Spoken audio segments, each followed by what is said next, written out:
Hello everyone. आज का हमारा टॉपिक है सिलेंट्रेटा। हम एनिमल किंगडम कर रहे थे और पहले भी 2-3 वीडियो जा चुकी हैं। मैंने प्ले लिस्ट बना रखी है, ठीक है। उसमें आप जाके देखिए, तब आपको ये अच्छे से समझ में आएगा। तो देखते हैं इस फाइलम में क्या है। इसके जनरल कैरेक्टर्स देख लेते हैं। ऑल्सो नोन एज निडेरिया, ठीक है, ऑल्सो नोन एज निडेरिया, इनको निडेरिया भी बोलते हैं। और जो ऑर्गेनिजम्स होते हैं ना, उनको निडेरियंस बोलते हैं। इस फाइलम के जो ऑर्गेनिजम्स हैं उनको निडेरियंस बोलते हैं। जो इनकी स्टडी होती है उसको बोलते हैं नीडोलॉजी। ओके, उसको बोलते हैं नीडोलॉजी। ये फ्रेश वाटर भी हो सकते हैं और मरीन भी हो सकते हैं। ये मरीन यानी ये खारे पानी में भी रह सकते हैं और फ्रेश वाटर में भी रह सकते हैं, ठीक है। दोनों तरह ये रह सकते हैं। ये सोलिटरी भी हो सकते हैं और कॉलोनियल भी हो सकते हैं, ठीक है। ये सोलिटरी भी हो सकते हैं और कॉलोनियल भी हो सकते हैं। सोलिटरी यानी ये अकेले रहना पसंद करते हैं, ठीक है। ये इसका एग्जाम्पल है हाइड्रा। कॉलोनियल यानी कॉलोनीज में रहते हैं, टुगेदर रहते हैं, साथ में रहते हैं, ठीक है। इसका एग्जाम्पल है ओबेलिया। ओके, जो ये सीडेंट्री भी हो सकते हैं और फ्री स्विमिंग भी हो सकते हैं। ये सीडेंट्री भी हो सकते हैं और फ्री स्विमिंग भी हो सकते हैं। सीडेंट्री का एग्जाम्पल है ओबेलिया। सीडेंट्री का एग्जाम्पल है ओबेलिया। सीडेंट्री यानी एक ही जगह अपने आप को फिक्स कर लेते हैं, ठीक है। कोई भी इनको सरफेस मिल गया, एक ही जगह अपने आप को फिक्स कर लेते हैं। इसका एग्जाम्पल है ओबेलिया। ये सीडेंट्री होते हैं। फ्री स्विमिंग यानी फ्रीली स्विम कर सकते हैं, इधर उधर घूम सकते हैं, ठीक है। ओबेलिया की तरह एक जगह फिक्स नहीं होते। वैसे ही अपने को बनना चाहिए, घूमना फिरना चाहिए, ठीक है। अपने आप को एक जगह नहीं रखना चाहिए। इतना बड़ी दुनिया है, खुद को एक्सप्लोर करना चाहिए, ठीक है। तो फ्री स्विमिंग है ओरेलिया में, ठीक है। फ्री स्विमिंग कौन होते हैं? ओरेलिया, ठीक है। ये एग्जाम्पल दे दिया मैंने। सीडेंट्री एंड फ्री स्विमिंग हो सकते हैं। सीडेंट्री एक जगह फिक्स रहते हैं ओबेलिया में, और फ्री स्विमिंग एक जगह जगह घूमते रहते हैं, घूम सकते हैं। उसका एग्जाम्पल है ओरेलिया। बॉडी कैविटी देखो, बॉडी कैविटी को बोलते हैं सिलेंट्रोन। बॉडी कैविटी जो होती है, सिलेंट्रेटा की बॉडी कैविटी को बोलते हैं सिलेंट्रोन, ठीक है। या फिर गैस्ट्रोवस्कुलर कैविटी, ठीक है। इसी का एग्जाम्पल है गैस्ट्रोवस्कुलर कैविटी, ठीक है। बॉडी कैविटी है सिलेंट्रोन या फिर गैस्ट्रोवस्कुलर कैविटी। जो है निमेटोसिस्ट होते हैं, निडोसाइट्स भी बोलते हैं इनको। ये बहुत इंपॉर्टेंट पॉइंट है, ठीक है। निमेटोसिस्ट या निडोसाइट्स इनके अंदर प्रेजेंट होते हैं। अगर आपको सिलेंट्रेट्स का एक मुख्य जो इनके कैरेक्टर हैं, मेन कैरेक्टर पूछे ना, तो निमेटोसिस्ट उनमें से एक है, मेन कैरेक्टर्स में से। तो ये इम्पोर्टेंट है, याद रखें आप इसको, ठीक है। निमेटोसाइट्स जो होती हैं वो स्टिंगिंग सेल्स होती हैं। स्टिंगिंग यानी डंक वगैरह मार सकते हैं इनसे, ठीक है, बच के रहना।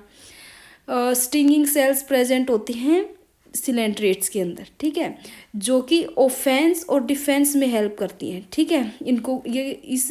इनकी हेल्प से खुद को बचाते हैं प्रीडेटर्स वगैरह से, ठीक है, निमेटोसिस्ट के हेल्प से। ये और क्या काम करती हैं? ये अडहेशन का काम करती है, सरफेस से अटैच हो सकते हैं इससे, ठीक है। फूड कैप्चरिंग में भी हेल्प करती है। और ये कैसी दिखती है? बैटरी लाइक स्ट्रक्चर्स होती हैं। कैसी दिखती हैं? ये बैटरी लाइक स्ट्रक्चर्स होती हैं। ओके, देखिए अब इसके नेक्स्ट कैरेक्टर देख लीजिए। ये जो है ये डिप्लोब्लास्टिक होते हैं। डिप्लो यानी 2 जर्म्स लेयर से बने होते हैं। 2 जर्म लेयर से बने होते हैं। अगर 3 से बनते हैं तो उसको ट्रिप्लोब्लास्टिक बोलते हैं। अगर 2 जर्म लेयर से बने हैं तो इनको डिप्लोब्लास्टिक बोल रहे हैं। जो आउटर लेयर है वो है ईपीडर्मिस और जो इनर लेयर है वो है गैस्ट्रोडर्मिस। याद रखें नाम, आउटर लेयर ईपीडर्मिस और इनर लेयर गैस्ट्रोडर्मिस, ठीक है। इन दोनों जो लेयर्स है इनके बीच में मीजोग्लिया पाया जाता है, ठीक है। ये मेजोडर्म मत समझ लेना, मेजोडर्म बहुत अलग चीज़ है। ये मीजोग्लिया पाया जाता है इन दोनों लेयर्स के बीच में। अगर इनके मेजोडर्म होती ना तो ये ट्रिप्लोब्लास्टिक होते, ठीक है। तो लेकिन यहाँ मीजोग्लिया पाया जाता है, इन दोनों लेयर्स के बीच में जो है मीजोग्लिया पाया जाता है। Okay, body cavity line by gastrodermis. जो बॉडी कैविटी है लाइन बाय गैस्ट्रोडर्मिस। एक और पॉइंट मैं यहाँ ऐड करूँगी, थोड़ा एक्स्ट्रा नॉलेज दे देती हूँ। देखिए, अगर बॉडी कैविटी सिलोम है तो वो मेजोडर्म से लाइन होती है, तो वो ट्रियोसिलोम होता है, ठीक है। लेकिन यहाँ जो कैविटी है ना बॉडी कैविटी वो गैस्ट्रोडर्मिस से लाइंड होती है। ये बात आप थोड़ा याद रखिए, ठीक है, थोड़ा दिमाग में के कोने में सेव करके रख लेना। Okay, both layers have nematocyst, जो आउटर लेयर है एंड इनर लेयर है, इन दोनों लेयर्स के पास निमेटोसिस्ट है। अब इसका भी जो है एक्सेप्शन आ गया। एक्सेप्शन देखें, जो हाइड्रोजोआ है, सिलेंट्रेट्स की क्लास है एक हाइड्रोजोआ, जो मैं क्लासिफिकेशन कराऊंगी मैं आगे, लेकिन यहाँ थोड़ा सा जो है दिमाग में स्पेस बना के ये बात सेव कर लें कि हाइड्रोजोआ है उसके पास निमेटोसिस्ट एब्सेंट होते हैं। कौन सी लेयर में? गैस्ट्रोडर्मिस में, ठीक है, गैस्ट्रोडर्मिस में एब्सेंट होते हैं। मैंने अभी अभी क्या बताया कि 2 लेयर्स होती हैं और दोनों के पास ही जो है निमेटोसिस्ट होती है, लेकिन इसका एक्सेप्शन है कि क्लास हाइड्रोजोआ में गैस्ट्रोडर्मिस के पास निमेटोसिस्ट एब्सेंट होते हैं। ये बात याद रखें आप, ठीक है। नेक्स्ट देखते हैं। देखिए जो है ये निमेटोसिस्ट का डायग्राम है। ये क्या है? निमेटोसिस्ट का डायग्राम है। ध्यान से देखिए, ये मैंने एनसीईआरटी से लिया है। ओके, ये निमेटोसिस्ट का डायग्राम है। ओके, नेक्स्ट देखते हैं। सिमेट्री, इनकी सिमेट्री देख लेते हैं। इनको किस किस प्लेन से काट सकते हैं, ये कैसी सिमेट्री है इनके अंदर। इनके अंदर radial and bye radial symmetry है, यानी रेडियल भी है और बाय रेडियल भी है, दोनों सिमेट्री पाई जाती है। एग्जाम्पल देखिए, सी एनिमोन एंड कोरल्स। कोरल्स कौन से फाइलम में आते हैं, ये भी आपसे लोग जो है एग्जामिनर आपसे पूछ सकता है कि कोरल कौन से फाइलम में आते हैं। कोरल सिलेंट्रेट्स होते हैं, सिलेंट्रेटा फाइलम में आते हैं। ओके, तो radial and bye radial symmetry, दोनों सिमेट्री के एग्जाम्पल्स हैं सी एनिमोन एंड कोरल्स। ओके, अब बॉडी प्लान देख लेते हैं। बॉडी प्लान क्या है इसका? ब्लाइंड सैक बॉडी प्लान है। अब मैं यहाँ थोड़ा थोड़ा बता रही हूँ आपको। Radial by radial symmetry, blind sac, tissue level, मतलब लेवल ऑफ ऑर्गेनाइजेशन, सिलोम्स। ये मैंने ना पहला जो लेक्चर लिया है ना इसका एनिमल किंगडम का, मैंने वहाँ अच्छे से एक्सप्लेन किया है। अगर आप देखना चाहते हो तो देख सकते हो, ठीक है। अच्छे से समझना चाहते हो तो वहाँ जाके जो मैंने प्लेलिस्ट बना रखी है एनिमल किंगडम की, वहाँ जाके आप देख सकते हो, ठीक है, आपकी मर्जी है। जो बॉडी प्लान है इसका ब्लाइंड सैक, यानी only one opening in the body, only one opening in the body, जो एक ही ओपनिंग होती है इसके अंदर, वही माउथ की तरह काम करती है। यानी वहाँ वो इंजेक्शन का प्रोसेस वहाँ से हो सकती है, यानी फूड इनटेक हो सकता है, और सेम पॉइंट से जो है एक्सक्रीशन भी हो सकता है, यानी वेस्ट मटेरियल वहाँ से बाहर निकाल सकते हैं, ठीक है। ब्लाइंड सैक है, only one opening in the body.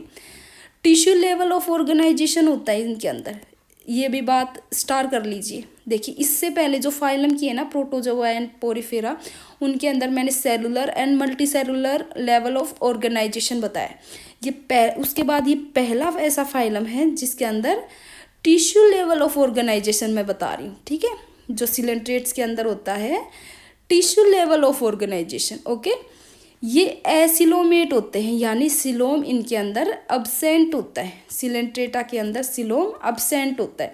अब कई बार बच्चों को कन्फ्यूज़न होता है कि सिलेंट्रेट यानी सिलोम ज़रूर मिलेगा, लेकिन नहीं, सिलेंट्रेटा के अंदर सिलोम अब्सेंट होता है, बात ध्यान रखें। ये माउथ है उसको हाइपोस्टोम बोलते हैं, माउथ को हाइपोस्टोम बोलते हैं। ये कौन से हिस्से में प्रेजेंट होता है? एंटीरियर पार्ट में, ठीक है, शरीर के एंटीरियर पार्ट में माउथ प्रेजेंट होता है, ठीक है।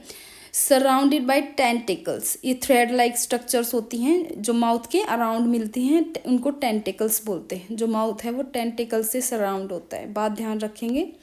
चलिए आगे चलते हैं। डाइजेशन देख लेते हैं। डाइजेशन एक्स्ट्रा सेलुलर भी हो सकता है और इंट्रा सेलुलर भी हो सकता है। एक्स्ट्रा सेलुलर हो सकता है और इंट्रा सेलुलर हो सकता है। एक्स्ट्रा सेलुलर यानी सेल से बाहर, जो कि हायर ऑर्गेनिजम्स में पाया जाता है मेनली, एंड इंट्रा सेलुलर यानी सेल के अंदर, ठीक है, बात ध्यान रखेंगे। May be monoecious and dioecious, monoecious यानी मेल एंड फीमेल एक ही के अंदर, डायोसियस यानी मेल अलग होता है फीमेल अलग होता है। जैसे ह्यूमन बीइंग के अंदर मेल अलग है फीमेल अलग है, लेकिन जो लोअर ऑर्गेनिजम्स होते हैं मेनली लोअर में ही मिलता है ज़्यादा, उनके अंदर मोनोसियस पाए जाते हैं, ठीक है। लेकिन सिलेंट्रेट के अंदर मोनोसियस भी होते हैं और डायोसियस भी होते हैं, ध्यान रखेंगे ये बात। जो रिप्रोडक्शन है वो एसेक्सुअल भी हो सकता है और सेक्सुअल भी हो सकता है, ठीक है। एसेक्सुअल होता है बडिंग की हेल्प से। शरीर जैसे हाइड्रा की बॉडी है, ठीक है, उसके बर्ड्स टाइप स्ट्रक्चर यानी एक छोटी छोटी आउटग्रोथ निकल आती है, आप देख सकते हैं, आप गूगल करके देखिए, ठीक है, बडिंग इन हाइड्रा, ठीक है, आप गूगल करके देखिए, आपको अच्छे से समझ में आएगा, ठीक है। जो हाइड्रा की बॉडी के अंदर छोटे छोटे बर्ड्स जो है डेवलप हो जाते हैं, ये एक्सोजिनस बर्ड होते हैं, यानी ये बर्ड जब अगर शरीर से जो हाइड्रा की बॉडी है उससे डिटैच होंगे ना, तो ये पूरा ऑर्गेनिज्म फॉर्म कर लेंगे। आगे बात समझ में। तो ये बर्ड्स हैं, ये एक्सोजिनस बर्ड है, आउटर ग्रोथ है, शरीर के बाहर की साइड है, ठीक है। यहाँ पर मैं एक और बात ऐड करना चाहूँगी। अगर आपने अब मेरा लास्ट लेक्चर देखा है, उसके अंदर मैंने पोरीफेरा बताया है, तो पोरीफेरा के अंदर जो इंटरनल बर्ड पाए जाते हैं जिनको हम गैम्यूल्स बोलते हैं, लेकिन ये यहाँ पर एसेक्सुअल जो हाइड्रा के अंदर बर्डिंग देख रहे हैं, सिलेंट्रेट्स के अंदर अपन बर्डिंग देख रहे हैं ना, तो उसके अंदर एक्सोजिनस बर्ड पाए जाते हैं। बात ध्यान रखेंगे। सेक्सुअल रिप्रोडक्शन सेक्स सेल्स की हेल्प से होता है। एक और बात आ गई यहाँ, स्टार लगाने लायक एक और बात आ गई कि सिलेंट्रेट्स के अंदर रीजनरेशन पाया जाता है, रीजनरेशन पाया जाता है, यानी कोई लॉस्ट पार्ट है उसको दोबारा फॉर्म कर सकते हैं, या फिर अगर शरीर के आप इसके 100 टुकड़े भी कर देंगे ना, इनके शरीर के, जैसे हाइड्रा ही ले ली, मैं यहाँ पॉपुलर एग्जांपल लेके चल रही हाइड्रा, अगर आप उसके खूब सारे टुकड़े कर देंगे ना, छोटे छोटे पीसीस में कट कर देंगे, तो हर एक पीस एक नया ऑर्गेनिज्म बना लेगा, नया हाइड्रा तैयार हो जाएगा, ठीक है। यहाँ पर बात यही है। ये टोटिपोटेंट स्टेम सेल्स होती हैं, इनकी हेल्प से रीजनरेशन होता है। देखिए स्टेम सेल्स कई तरह की होती हैं, मैं ज़्यादा यहाँ ऐड नहीं करूँगी, पर थोड़ा सा बता देती हूँ। टोटिपोटेंट जो पूरा ऑर्गेनिज्म फॉर्म कर सकती हैं, प्लूरिपोटेंट जो पूरा नहीं लेकिन बहुत सारी सेल्स, बहुत तरह की सेल्स, बहुत तरह के ऑर्गन्स फॉर्म कर सकती है, ठीक है। यूनिपोटेंट है, मल्टीपोटेंट है, अपने अपनी कैपेसिटी के आधार पर इनका नाम रखा गया है। यूनिपोटेंट यानी एक ही तरह की सेल्स फॉर्म कर सकती है, ठीक है। लेकिन हाइड्रा में रीजनरेशन टोटिपोटेंट सेल्स की हेल्प से होता है, ठीक है। पूरा ऑर्गेनिज्म फॉर्म कर लेंगे, अगर छोटे छोटे टुकड़े भी कर दिए तो एक सेल भी पूरा ऑर्गेनिज्म फॉर्म कर सकते हैं। इस कैपेसिटी को रीजनरेशन कहते हैं, इस कैपेसिटी को रीजनरेशन कहते हैं। ये सिलेंट्रेट्स में पाई जाती है, बात ध्यान रखेंगे। चलिए आगे चलते हैं। मेटाजेनेसिस, ये भी बहुत इंपॉर्टेंट पॉइंट है, जो है मेटाजेनेसिस, ये भी बहुत इंपॉर्टेंट पॉइंट है। ओबेलिया के अंदर पाया जाता है। एग्जाम्पल ध्यान रखेंगे, कई बार ये सीधा क्वेश्चन भी आ सकता है कि ओबेलिया जो अल्टरनेशन ऑफ जनरेशन है या फिर मेटाजेनेसिस है, इसका एग्जाम्पल बताएं आप। तो ये ओबेलिया के अंदर पाया जाता है, ठीक है। ये अल्टरनेशन ऑफ जनरेशन होता है, ठीक है। एसेक्सुअल एंड सेक्सुअल फॉर्म आपस में कन्वर्ट हो सकती हैं, ठीक है। पोलिप एंड मेडूसा फॉर्म पाई जाती है। अल्टरनेशन ऑफ जनरेशन होता है, इसके अंदर 2 फॉर्म हैं, पोलिप एंड मेडूसा, बात ध्यान रखेंगे। पोलिप एंड मेडूसा फॉर्म मैं आगे स्लाइड में डिफ्रेंशिएट भी करूँगी, यहाँ थोड़ा सा देख लीजिए। पोलिप फॉर्म मेडूसा एसेक्सुअली, सीधा क्वेश्चन आ सकता है कि पोलिप मेडूसा को कैसे बनाता है, तो वो एसेक्सुअली बनाता है। और दूसरा क्वेश्चन ये भी आ सकता है कि मेडूसा पोलिप को कैसे, पोली नहीं है ये, पोलिप है, यहाँ पे गलती से टाइप हो गया, जो है मेडूसा है वो पोलिप को सेक्सुअली बनाता है। ये तो आपको याद करना ही पड़ेगा, ठीक है। Polyp form Medusa asexually and Medusa form polyp sexually, ठीक है। याद रखेंगे, ये याद करना है भाई, याद तो करना पड़ेगा। डायग्राम देख लीजिए, देखिए मेडूसा फॉर्म है ये, ठीक है। मेडूसा फॉर्म एग्जाम्पल भी दे रखा है, ओरेलिया, ठीक है। ये है मेडूसा फॉर्म। कई बार डायग्राम से भी पूछ सकता है कि ये कैसा है। देखिए ये कैसा दिख रहा है आपको, ये छतरी जैसा नहीं दिख रहा, अम्ब्रेला जैसा नहीं दिख रहा, ठीक है। और मेडूसा फॉर्म है, ठीक है। ये ऐसे याद रखना, देखिए छतरी जैसा दिख रहा है, अम्ब्रेला जैसा दिख रहा है, ठीक है। ऐसे याद रखना है आपको। जो मेडूसा फॉर्म है वो अम्ब्रेला शेप्ड है, ठीक है। ओरेलिया, हाँ ओरेलिया है, ये है अम्ब्रेला शेप, ठीक है। ऐसे आपको याद ही करना है ये, ठीक है। ऐसे नहीं कि छोड़ दिया बस, नहीं, इम्पोर्टेंट है, याद करना है। पोलिप है, देखिए पोलिप, देखिए कैसी, इसका एग्जांपल है एडेम्सिया, ठीक है। पोलिप फॉर्म है, एडेम्सिया है, ठीक है। देखिए कैसा दिख रहा है आपको, सिलेंडर जैसा नहीं दिख रहा, ट्यूब जैसा, सिलेंडर जैसा कुछ नहीं दिख रहा, ठीक है। तो आप ऐसे याद रखिए, ठीक है। पोलिफॉर्म है, सिलेंडर जैसा है और ट्यूब जैसा है थोड़ा थोड़ा, ऐसे करके आप इसको याद कर सकते। मेन मतलब क्या है कि आपको याद ही करना है ये, ठीक है। ये एनसीईआरटी का डायग्राम है, इंपॉर्टेंट है। एनसीईआरटी के सारे डायग्राम इंपॉर्टेंट होते हैं, ओके। तो ये आपको याद ही करना है। जो सिलेंडर जैसा है वो पोलिप है, ठीक है। एडेम्सिया है इसका एग्जाम्पल। नेक्स्ट देखते हैं, पोलिप और मेडूसा में मैंने यहाँ डिफ्रेंशिएट किया है, ठीक है। डिफ्रेंशिएट किया है पोलिप एंड मेडूसा में। देखिए polyp and Medusa form, polyp जो है एसेक्सुअल फॉर्म है, ठीक है, और मेडूसा सेक्सुअल फॉर्म है। याद रखेंगे आप ये बात, पोलिप एसेक्सुअल फॉर्म है, मेडूसा सेक्सुअल फॉर्म है। पोलिप जो है वो सीडेंट्री है या फिर फिक्स्ड है, यानी एक जगह खुद को फिक्स कर लिया, मुझे कहीं नहीं जाना, मुझे तो यहीं रहना है, ठीक है, मैं तो यहाँ मस्त हूँ, ठीक है। एक जगह अपने आप को फिक्स कर लिया, कोई भी सरफेस पे खुद को, बॉटम पे या फिर कहीं भी सरफेस पे खुद को फिक्स कर लिया, ठीक है। ये पोलिप है। मेडूसा जो है वो फ्री स्विमिंग है, मेरे को तो घूमना है, मैं तो घूमने का शौकीन हूँ, तो ये मेडूसा जो है वो फ्री स्विमिंग है, ओके, याद रखेंगे। पोलिप है वो सिलेंड्रिकल फॉर्म है, मैंने बताया था ना, डायग्राम दिखा के देखिए, आपको सिलेंडर जैसा नहीं दिख रहा, ट्यूब जैसा नहीं दिख रहा, तो मैंने बताया था ना, ठीक है। बैक करके भी देख सकते हैं लेक्चर को, ठीक है। सिलेंड्रिकल या ट्यूबुलर फॉर्म होता है पोलिप। जो मेडूसा है वो अम्ब्रेला शेप्ड होता है। ओरेलिया मैंने बताया था एग्जाम्पल, उधर ही थोड़ा पीछे करके देख लीजिए, ठीक है। वो अम्ब्रेला शेप्ड होता है, ठीक है। पोलिप एंड मेडूसा समझ आ गया, इंपॉर्टेंट है ये, याद करना है। पोलीमॉर्फिज्म, ठीक है। पोलीमॉर्फिज्म ये कौन एग्जिबिट करते हैं, सिलेंट्रेट्स में पोलीमॉर्फिज्म भी देखा जाता है। Can exist in more than one form. Polymorphism यानी कई सारी फॉर्म में एग्जिस्ट कर सकते हैं कई सारे ऑर्गेनिज्म, एग्जांपल भी बताऊंगी।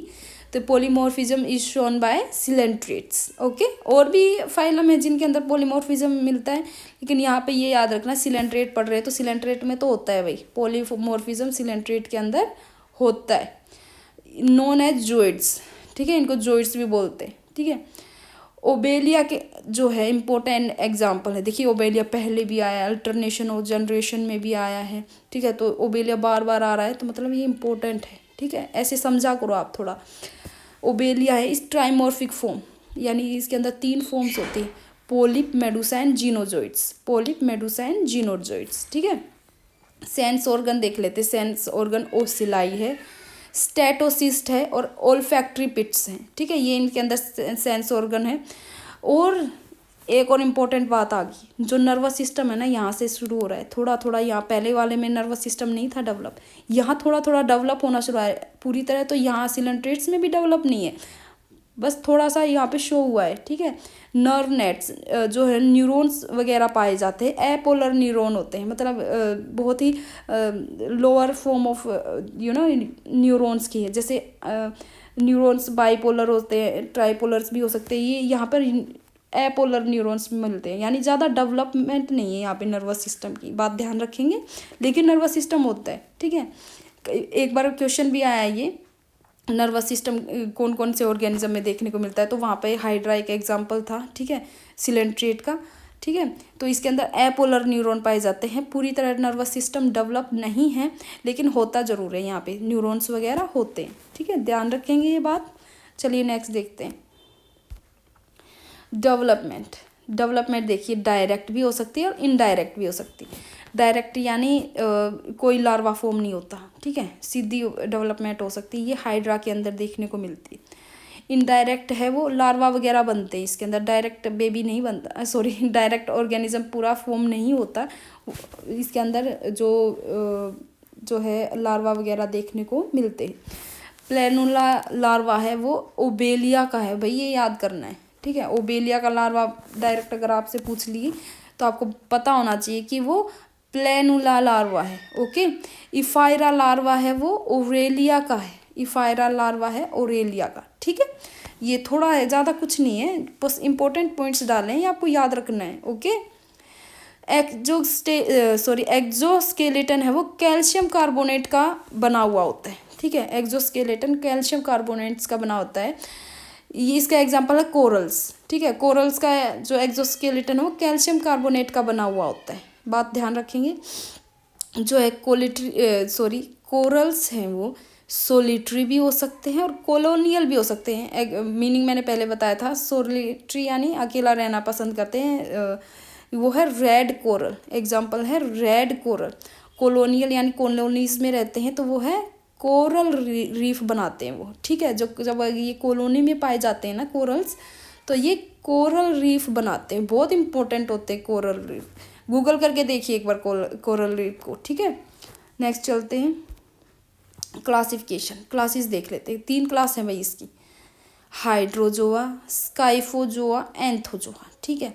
3 क्लासेस है, हाइड्रोजोआ, स्काइफोजोआ, एंथोजोआ, ठीक है। हाइड्रोजोआ है जो वो है मरीन एंड फ्रेश वाटर, दोनों हो सकते हैं, मरीन भी हो सकते हैं, फ्रेश वाटर भी, खारे पानी में भी मिल सकते हैं, साफ पानी में मतलब मीठा पानी में भी मिल सकते हैं, ठीक है। ये सोलिटरी एंड कॉलोनियल, सोलिटरी भी हो सकते हैं, कॉलोनियल भी हो सकते हैं, ठीक है। रेडियल सिमिट्री पाई जाती है भाई इनके अंदर, हाइड्रोजोआ के अंदर रेडियल सिमिट्री पाई जाती है। एक क्वेश्चन देखिए आया हुआ भी है कि एक जगह हाइड्रा एग्जाम्पल दे रखा है, ठीक है, और ये पूछ रखा है बाई रेडियल सिमिट्री किस में के पाई जाती है, तो लेकिन हाइड्रा नहीं है उसका उत्तर, क्योंकि हाइड्रा के अंदर तो रेडियल सिमिट्री पाई जाती है। तो ये बात आपको ध्यान रखनी है कि रेडियल सिमिट्री हाइड्रा के अंदर पाई जाती है। मे बी नेक्स्ट क्लास जो इसकी डिस्कस करेंगे ना, तो उसके अंदर कोई और सिमिट्री हो, लेकिन हाइड्रोजोआ के अंदर रेडियल सिमिट्री होती है, आपको बात ध्यान रखनी है। या तो पोलीफॉर्म मिल सकती है अंदर, या फिर पोलिप एंड मेडूसा दोनों फॉर्म मिल सकती है। या तो पोलिप अकेला, कोई ऑर्गेनिज्म अकेला पोलीफॉर्म शो कर रहा है, या फिर एक ऑर्गेनिज्म पोलिप एंड मेडूसा दोनों फॉर्म शो कर रहा है, ठीक है। दोनों तरह के ऑर्गेनिज्म मिल सकते हैं इसके अंदर, बात ध्यान रखनी है। जो पोलिप है वो डोमिनेंट है, ठीक है, पोलिप है डोमिनेंट है, ठीक है। मेडूसा विद वेलम, वेलम अगर किसी के अंदर ऑर्गेनिज्म के अंदर है ना इसके अंदर, तो उसको क्रेस्पीडोट बोलते हैं, ठीक है। वेलम अगर किसी ऑर्गेनिज्म के अंदर है ना सिलेंट्रेट्स का, तो उसको क्रेस्पीडोट बोलते हैं, ठीक है। अभी मेरे को वेलम का थोड़ा ध्यान नहीं आ रहा, वेलम शायद एक बैलेंसिंग ऑर्गन है, ठीक है। आप इसको गूगल ज़रूर करें, या फिर मैं पिन कर दूंगी एक बार देख के, मुझे थोड़ा देखना पड़ेगा ये, ठीक है, वेलम का देखना पड़ेगा मुझे। लेकिन जिसके अंदर वेलम पाया जाता है ना उनको क्रेस्पीडोट बोलते हैं, ठीक है, और जिसके अंदर नहीं पाया जाता उसको एक्रेस्पीडोट बोलते हैं, ठीक है। वेलम का आप एक बार गूगल पे देख लीजिए, ठीक है। हाइड्रोजोआ जो ये मैंने अभी अभी क्लास दिखाई ना, उसके एग्जाम्पल क्या है, हाइड्रा, भाई बहुत इंपॉर्टेंट एग्जाम्पल है, ठीक है। हाइड्रा है, फाइसेलिया जिसको पोर्टुगीज मैन ऑफ वॉर बोलते हैं, ठीक है। फाइसेलिया का क्या नाम है, Portuguese man of war. Obelia, Obelia को बोलते हैं सी फर, ठीक है। पोरपिटा, वेलेला इसको बोलते हैं सी सेल, ठीक है, याद रखेंगे। ये एग्जाम्पल है हाइड्रोजोआ के, ठीक है। अब स्काइफोजोआ के मैंने एग्जाम्पल पहले दे दिए, कैरेक्टर्स बाद में नेक्स्ट स्लाइड पे। तो एग्जाम्पल देख लो स्काइफोजोआ का, ओरेलिया इसको मून जेली भी बोलते हैं या फिर जेली फिश भी बोलते हैं, ठीक है। मून जेली भी बोलते हैं या फिर जेली फिश भी बोलते हैं। साइनिया ये सन जेली है, ठीक है। स्काइफोजोआ के अंदर जेली जेली भरी पड़ी है, ठीक है, ये आपको याद रखना है। ओरेलिया मून जेली या फिर जेली फिश, साइनिया सन जेली, ठीक है। स्काइफोजोआ के कैरेक्टर देख लो भाई। स्काइफोजोआ ऑल मरीन, इसके अंदर सारे जो ऑर्गेनिज्म है ना मरीन होते हैं, खारे पानी में पाए जाते हैं भाई। सोलिटरी है, अकेला रहना पसंद करते हैं भाई, सोलिटरी है। रेडियल सिमेट्री पाई जाती है स्काइफोजोआ के अंदर, हाइड्रोजोआ के अंदर भी रेडियल सिमेट्री, स्काइफोजोआ के अंदर भी radial symmetry, okay.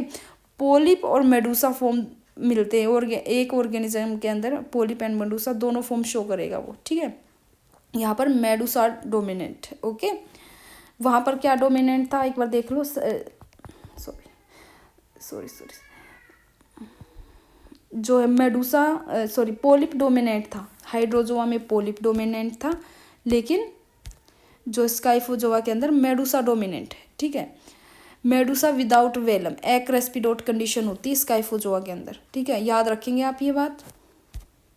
Anthozoa, Anthozoa ये देखिए ऑल मरीन होते हैं, ये लास्ट क्लास आ गई, इसकी 3 क्लासेस थी ना, हाइड्रोजोआ, स्काइफोजोआ एंड एंथोजोआ।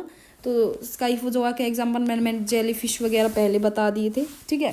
तो अब ये लास्ट क्लास आ गई है एंथोजोआ, ठीक है। एंथोजोआ के अंदर क्या है, ऑल मरीन, सारे खारे पानी में मिलते हैं, ठीक है। सोलिटरी और कॉलोनियल दोनों तरह से रह सकते हैं, सोलिटरी भी ऑर्गेनिज्म होते हैं, कुछ कॉलोनियल भी होते हैं, ओके। बाई रेडियल सिमिट्री मिलती है भाई इसके अंदर, इंपॉर्टेंट है। देखो पहले दो के अंदर रेडियल सिमिट्री, लेकिन एंथोजोआ के अंदर by radial symmetry. By radial क्या है, दोनों तरह की सिमिट्री मिलती है, बाईलेटरल भी और रेडियल भी, दोनों को मिला के बाई रेडियल बना दिया, ठीक है। बाई रेडियल सिमिट्री मिलती है एंथोजोआ के अंदर। ओनली पोलिप, यहाँ पर सिर्फ और सिर्फ पोलिप फॉर्म मिलेगी भाई, ठीक है। आगे देखते हैं एग्जाम्पल ऑफ एंथोजोआ, ठीक है। विदाउट एक्सोस्केलेटन, ठीक है। इसके अंदर दो तरह के एग्जाम्पल मैं दूंगी, एक तो एक्सोस्केलेटन वाले भी हैं और एक बिना एक्सोस्केलेटन वाले भी ऑर्गेनिज्म होते हैं, दोनों तरह के ऑर्गेनिज्म होते हैं, ओके। विदाउट एक्सोस्केलेटन होते हैं ना, उनको एनिमोन्स बोलते हैं, ठीक है, एनिमोन्स बोलते। और मेट्रीडियम एडेम्सिया, ये सी एनिमोन है, ठीक है। एडेम्सिया को पॉपुलरली हम यूज़ करते हैं, एग्जाम्पल भी एनसीईआरटी में एडेम्सिया को बोलते हैं सी एनिमोन, लेकिन यहाँ मेट्रीडियम एंड एडेम्सिया दोनों दे रखा है, ठीक है, दोनों को बोलते हैं सी एनिमोन, ओके। विद एक्सोस्केलेटन, भाई देखो पहले बिना एक्सोस्केलेटन के अपन ने एग्जाम्पल दे दिए, उनको एनिमोन बोल रहे थे अपन।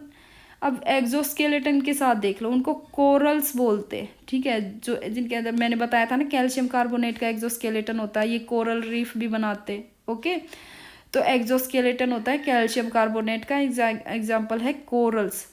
अब कोरल्स के भी एग्जाम्पल देख लो भाई, कितनी तरह के होते हैं, बहुत इंपॉर्टेंट होते हैं, ठीक है। कोरेलियम, कोरेलियम को बोलते हैं रेड कोरल, ठीक है। Astraea star coral, Astraea star coral, okay. Heliopora, इसको बोलते हैं ब्लू कोरल। नाम आपको कुछ एक का जो इंपॉर्टेंट है ना वो मैंने बता दूंगी, ठीक है, जिसका याद रह जाए आपको, इनके रह जाए तो ठीक है, लेकिन कुछ इंपॉर्टेंट है जिनके नाम आपको याद करने ही पड़ेंगे। जैसे एडेम्सिया है, सी एनिमोन बोलते हैं, ये इंपॉर्टेंट भाई, ये याद कर लेना। हेलियोफोरा ब्लू कोरल, ये ट्यूबिफोरा भी इंपॉर्टेंट, ट्यूबिफोरा है ऑर्गन पाइप कोरल। देखिए नाम से ही पता चला कि ट्यूब यानी पाइप लाइक स्ट्रक्चर होते हैं, ऑर्गन पाइप कोरल बोलते हैं इसको, ठीक है। गोर्गोनिया, ये है सी फैन, गोर्गोनिया है सी फैन, इसको बोलते हैं सी फैन। पिनाटुला है सी पैन, ठीक है। देखो पैन फैन क्या क्या सिलेंट्रेट्स के अंदर मिलता है भाई, ठीक है। वैसे तो लोअर ऑर्गेनिज्म है, नाम अपने बड़े फैंसी रखवा रखे हैं। पिनाटुला यानी सी पैन, मिड्रीना यानी ब्रेन कोरल, मिड्रीना यानी ब्रेन कोरल, ओके। ये भी इंपॉर्टेंट है, मिड्रीना इंपॉर्टेंट है, पिनाटुला इंपॉर्टेंट है, ट्यूबिफोरा इंपॉर्टेंट है, ओके। गोर्गोनिया इंपॉर्टेंट है क्योंकि ये एनसीईआरटी में है ना, एनसीईआरटी की तो हर एक लाइन इंपॉर्टेंट, हर एक वर्ड इंपॉर्टेंट है, ठीक है। तो ये आपको कुछ याद करने हैं, थोड़ा सा मैंने बताया, इंपॉर्टेंट पॉइंट्स डालने हैं सिर्फ सिलेंट डेटा में, सारा आपको याद करना है, ठीक है। और अपनी तरफ से पूरी कोशिश की है कि सारा कंटेंट लेके आऊँ, ओके, ठीक है। Thank you so much for watching.